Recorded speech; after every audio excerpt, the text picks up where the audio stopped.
చాలామందికి ఓ పేరుంటుంది, అబ్బా ఎంత మంచివాళ్ళో, గొడవలు అస్సలిష్టపడరు అని. కాని పైకి అంతా బాగానే ఉన్నట్టు అనిపించినా లోపలేదో తెలియని వెలితి, ఏదో సరిగ్గా లేదు అనే ఫీలింగ్ వెంటాడుతూనే ఉంటుంది. ఎందుకలా? ఈరోజు విశ్లేషణలో ఆ ఫీలింగ్ వెనుక ఉన్న కారణాలని లోతుగా చూద్దాం. అయితే ముందుగా మనం ఒక విషయాన్ని ఒప్పుకోవాలి. పైకంతా ప్రశాంతంగా అన్నీ ఉన్నట్టు కనిపించినా లోపల ఏదో ఒక చిన్న తప్పు జరుగుతోంది అన్నట్టుగా ఒక ఫీలింగ్. అది ఊహ కాదు, అస్సలు కాదు, అది నిజం. దాని వెనుక చాలా బలమైన కారణం ఉంది. సరే, ఇప్పుడు దాని గురించే మాట్లాడుకుందాం. సరే, అసలు విషయంలోకి వెళ్దాం. అందరితో మంచిగా ఉండటం, కలిసిపోవటం అనేది మన వ్యక్తిత్వంలో భాగం అని అనుకుంటాం కదా. కానీ ఫేమస్ సైకాలజిస్ట్ కార్ల్ యుంగ్ ఏమంటారంటే, అది నిజానికి మన అసలు వ్యక్తిత్వం కాదట. అదొక పర్సోనా, అంటే సమాజం కోసం మనం వేసుకునే ఒక ముసుగు. ఎందుకిలా చేస్తామంటే, బహుశా చిన్నప్పుడు మన అసలైన భావాలకి, మన అవసరాలకి సరైన గుర్తింపు, ప్రేమ దొరకలేదేమో. అసలు ఈ ముసుగు ఎక్కడ మొదలవుతుంది? కొంచెం వెనక్కి వెళ్దాం. చాలాసార్లు మనం పెరిగే వాతావరణంలో ఇంట్లో పెద్దవాళ్ల మూడెలా ఉంటే ఆ రోజు మన పరిస్థితి అలా ఉంటుంది. వాళ్లని ప్రశాంతంగా ఉంచడం కోసం మన కోరికల్ని, మన ఫీలింగ్స్ని నొక్కేయడం చిన్నప్పుడే అలవాటైపోతుంది. అంటే ఆ మంచితనం అనేది మనం కావాలని ఎంచుకున్నది కాదు, అదొక సర్వైవల్ స్ట్రాటజీ. ఒకప్పుడు మనల్ని కాపాడింది, కానీ ఇప్పుడు అదే మనల్ని బంధిస్తుందన్నమాట. ఇక్కడే యుంగ్ చెప్పిన ఇంకో ముఖ్యమైన కాన్సెప్ట్ వస్తుంది. అదే షాడో, అంటే మన నీడ. మనం వద్దనుకున్నా, సమాజానికి నచ్చవని లోపలికి తోసేసిన మనలోని భాగాలన్నీ ఇక్కడే ఉంటాయి. మన కోపం, మనకంటూ కొన్ని హద్దులు పెట్టుకోవటం, ప్రతిదానికి క్షమాపణ చెప్పకుండా మన ఉనికినే మనం కాపాడుకునే హక్కు, ఇవన్నీ ఆ నీడలోనే దాక్కునుంటాయి. ఆలోచించి చూడండి, మనలో ఈ షాడో ఎంత పెద్దగా ఉందో.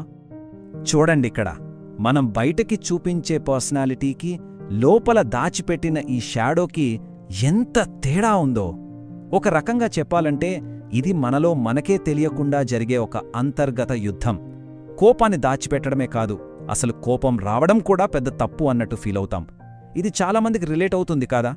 సరే, ఈ థియరీ అంతా వినడానికి బాగానే ఉంది. కాని మన డైలీ లైఫ్లో దీని ప్రభావం ఎలా ఉంటుంది?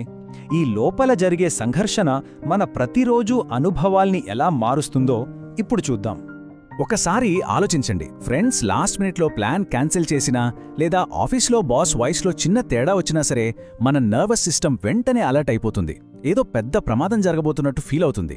ఎందుకంటే ఇతరుల నుండి ప్రేమ, అంగీకారం పొందాలంటే మనల్ని మనం అర్పించుకోవాలి అనే పాత ప్రోగ్రామింగ్లోనే మన బ్రెయిన్ ఇంకా స్టక్ అయిపోయింది. ఇది మన తప్పు కాదు, ఇది మనం నేర్చుకున్న ఒక అలవాటు అంతే. అందుకే రోజంతా ఇలా నటించడం వల్ల వచ్చే అల్లసట మామూలుగా ఉండదు. అది ఎంత నిద్రపోయినా పోదు. ఎందుకంటే అది శారీరక అలసట కాదు, అది మనసుకి, ఆత్మకి సంబంధించిన అలసట. మన కోసం కాకుండా అందర్నీ సంతోషపెట్టడం కోసం బ్రతుకుతున్నప్పుడు కలిగే అలసట. ఈ ఫీలింగ్ చాలామందికి తెలిసే ఉంటుంది. మరి దీనికి పరిష్కారం లేదా? ఉంది. యుంగ్ దీన్నే ఇండివిజువేషన్ అంటారు. సింపుల్గా చెప్పాలంటే, మనం వేసుకున్న ఈ ముసుగుల పొరల కింద ఉన్న మన అసలైన వ్యక్తిత్వాన్ని వెతికి దాన్ని మళ్ళీ మనలో కలుపుకునే ప్రక్రియ అన్నమాట. మనల్ని మనం తిరిగి కనుక్కోవడం, స్వేచ్ఛను పొందడం. అయితే ఈ ప్రయాణం అంతా తేలికైంది కాదు, చాలా అసౌకర్యంగా ఉంటుంది. ఇది మొదలవ్వాలంటే ముందు మనంతో మనం బ్రూటల్గా, నిజాయితీగా ఉండాలి. మనం ఇతరుల మీద చూపిస్తున్నది సానుభూతి అనుకుంటాం కదా, కానీ చాలాసార్లు అది కేవలం భయం. వాళ్లు మనల్ని వద్దంటారేమోనన్న భయం, గొడవ అవుతుందనే భయం. దీన్ని ఒప్పుకోవడం కష్టమే, కానీ నిజమైన మార్పు ఇక్కడ్నుంచే మొదలవుతుంది. ఈ పీపుల్ ప్లీజింగ్ సైకిల్ని బ్రేక్ చేయడానికి ఒక చిన్న ప్రయోగం చేసి చూడొచ్చు. రోజూ చేసేదానికి భిన్నంగా మన పర్సోనాకు వ్యతిరేకంగా ఏదైనా ఒకటి చెయ్యాలి. ఉదాహరణకి, అనవసరమైన వివరణలు ఇవ్వకుండా ఒక చిన్న రిక్వెస్ట్కి వద్దు లేదా కుదరదు అని చెప్పడం, లేదా వేరే వాళ్ళకి నచ్చకపోయినా పర్లేదని మన అభిప్రాయాన్ని ధైర్యంగా చెప్పడం. ఇలాంటి చిన్న అడుగులే పెద్ద మార్పులకు పునాది. కానీ ఇలా మారడానికి ప్రయత్నించినప్పుడు ఏం జరుగుతుంది? లోపల ఒక తుఫాను మొదలవుతుంది. గుండె వేగంగా కొట్టుకుంటుంది, టెన్షన్, ఆందోళన అన్నీ ఒక్కసారిగా వస్తాయి. ఎందుకంటే ఇన్నాళ్లు మనల్ని కాపాడుతూ వచ్చిన అలవాటుని మనమిప్పుడు ఛాలెంజ్ చేస్తున్నాం. ఇది మన శరీరం, మనసు ఇచ్చే ఒక సహజమైన రియాక్షన్. నిజానికి ఈ తీవ్రమైన ఆందోళనకి ఒక పేరు కూడా ఉంది. దీన్ని ఎక్స్టింక్షన్ బర్స్ట్ అంటారు.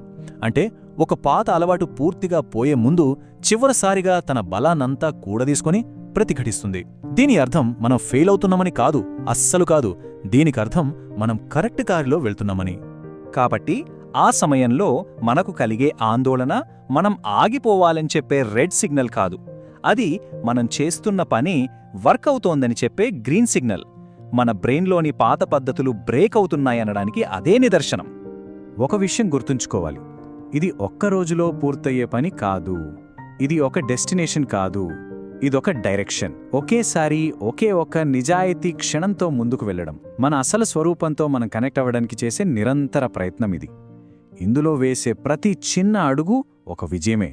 ఈ విశ్లేషణ ముగించే ముందు ఒక్క క్షణం ఆలోచించండి. ఆ సరిగ్గా లేదు అనే ఫీలింగ్ని ఒరే ఒక్క పదంలో చెప్పాలంటే ఏం చెప్తారో? ఎక్కువగా ఆలోచించకుండా, ఫిల్టర్ చేయకుండా, మనస్కేది తోస్తే అది. మన గురించి మనం తెలుసుకునే ప్రయాణంలో ఇదే మొదటి అడుగు. గుర్తుంచుకోండి, ఈ ప్రయాణంలో ఎవరు